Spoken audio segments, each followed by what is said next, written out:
The Manchester United first-team coach Benni McCarthy said he has received a lot of questions about South African players after their heroics at the recent concluded Africa Cup of Nations. Bafana Bafana came third in the Ivory Coast and impressed a lot of people throughout the tournament with a majority of locally based players.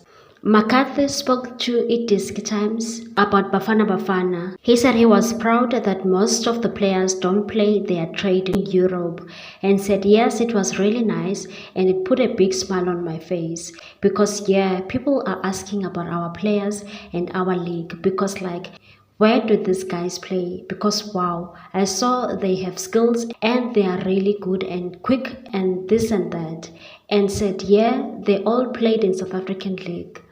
So it's nice that you are able to say that, not just he plays in Europe where people think that's normal, but they all play in South Africa, and the fact that we've done what we've done, so really happy to speak about the rising of our players' profiles and our national team with people all over here. So that's good.